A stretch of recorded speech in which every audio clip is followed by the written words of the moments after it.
What's this? A letter for me.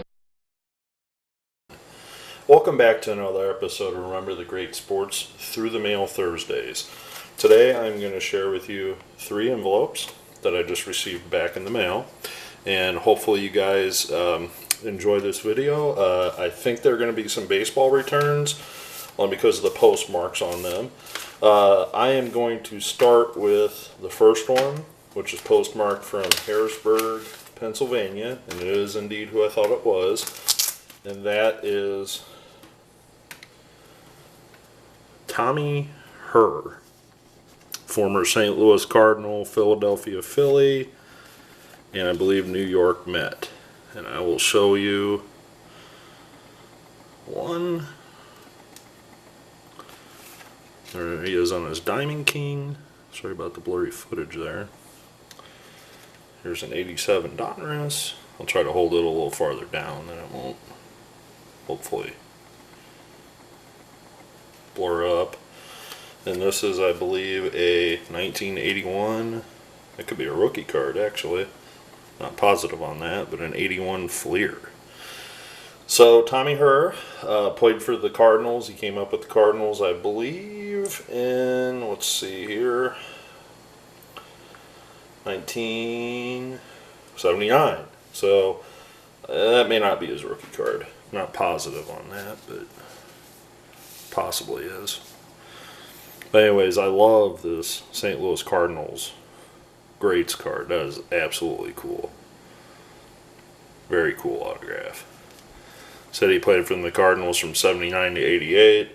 After he was with the Cardinals, he spent a year with Minnesota. Okay. Forgot about that. So he was a Minnesota Twin, then on to the Phillies for a couple years, New York Mets for a couple seasons, and he finished his final season with the San Francisco Giants while splitting time with the Mets. So I guess he was traded in the 91 season to the Giants.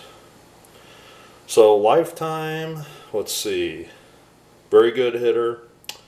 Played, on the teams of Whitey Ball, was a switch hitter. Lifetime 271 batting average. So his best season was, let's see, it looks like 83. He batted 323. Although in 85 he made the All-Star team batting 302. So wasn't a real big home run threat. Stole 31 bases one season, 23 another season, 25 another season. The most home runs he ever had in the season was 8. But he was a very good fielding second baseman, a very integral part of the St. Louis Cardinals teams that were successful in the 80s, the 82 team, the 85 team, the 87 team.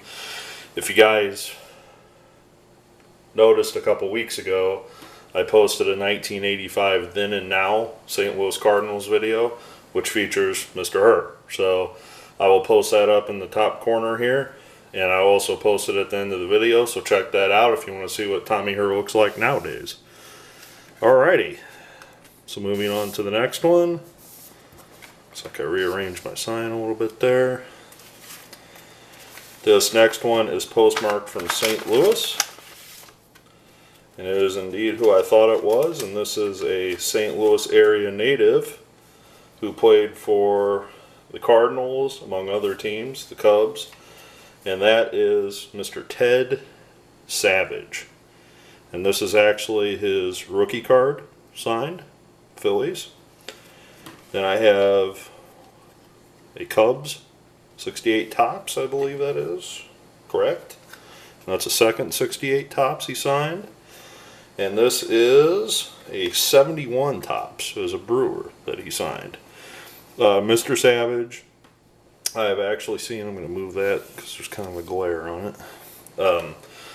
I've actually met Mr. Savage in person before at an autograph signing. It's been many, many years. I want to say 10 to 15 years ago. But I had these extra cards laying around of him, so I chose to, throw them in the mail and see if he'd sign them for me, and he graciously returned them rather rapidly. Mr. Savage played for, let's see here, he played 9 years in the majors. He played for 1, 2, 3, 4, 5, 6, 7, 8 teams in those 9 years. So it looks like the longest tenure was with the Cardinals. He played there from 65, 6, and 7. Then he spent 2 seasons with the Cubs after that. But he played for the Phillies, the Pirates, the Cardinals, the Cubs, the Dodgers, the Reds, the Milwaukee Brewers, and the Kansas City Royals. So Ted definitely made his way around the league. He had a good travel agent, that's for sure. But he was kind of the utility outfielder, the fourth outfielder, pinch runner. Baseball Reference actually had him listed as a pinch runner, so he was one of those guys that in the late innings you might, pinch run for your pitcher or your catcher or something like that, and he might fill in defensively for, one of your outfielders. So very happy to add Mr. Savage to the collection. This is a nice little addition. Did not have cards signed by him, but I had some other things signed by him. So thank you very much, Mr. Savage, for signing those cards.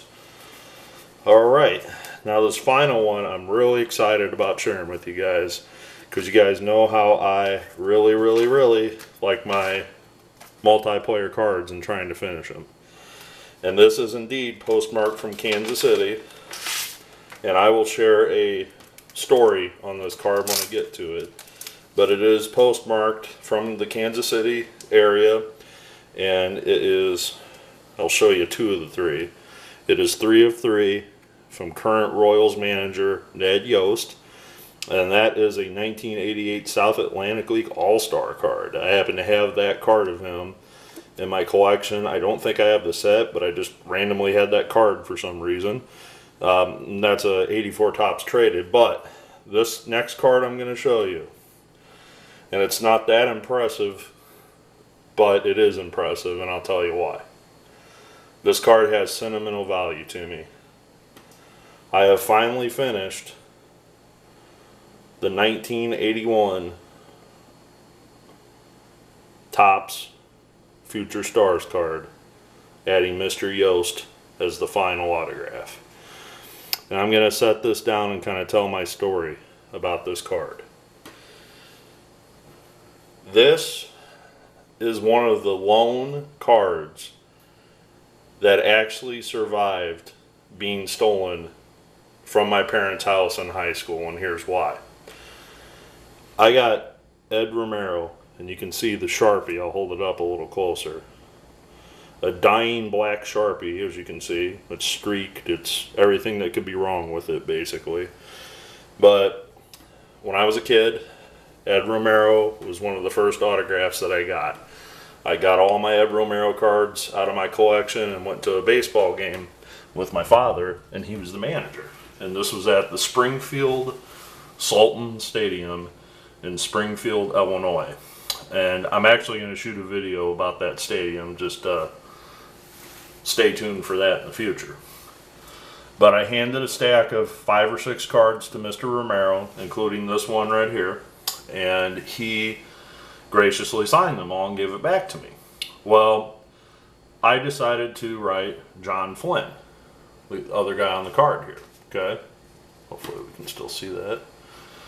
John Flynn, I got his address from the address book that used to be printed every year before the internet existed. Now, here's how that card survived in my collection, aside from the theft. I decided to mail this card and a couple others to John Flynn. Well, Mr. Flynn never sent them back. Well, let's not say never. I never saw those cards again. I was about 14 years old when I wrote Mr. Flynn. I wrote him a nice letter saying, hey, it's cool. I'd like to add you. I got Ed to sign this, yada, yada. So, I never saw the Flynn cards. Fast forward to, I want to say, when I was in college. I want to say I was about 20, 21 years old. And I was still living at home with my parents, commuting back and forth to school, going to work, the whole thing. And I got through the mail back, and I opened up the envelope, and it was John Flynn.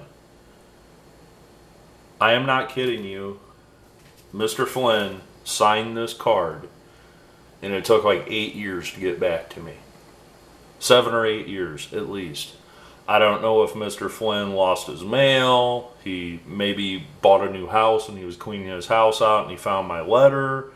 But I literally, this card took 8 years to get John Flynn's autograph on through the mail. So, fast forward to 2018. I had this card sitting in my to-do box. And my to-do box is guys I need to write that, you know, are on my to-do list. I mentioned that in some of my videos, like, oh, that's my to-do guy. That means I have almost like a purgatory for my cards. Like they're not being sent out. They're, you know, in the afterlife in purgatory. And until I get around to writing the person, they sit in this box. Usually when I misplace cards, that's usually the first place I look because I tend to shove things in that box that don't belong. So anyways, I decided to write Mr. Yost in 2018. Sent this not too long ago, had a turnaround time of maybe a couple weeks at best.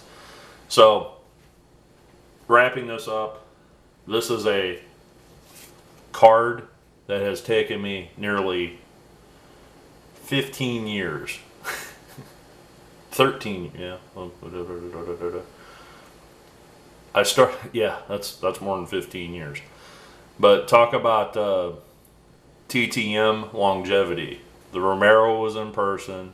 It took 8 years to get the Flynn back, and it took me another 15 to finally send it to Ned Yost. So the moral of the story is, very happy to finally complete this card. Finally. Thank you very much, Mr. Yost.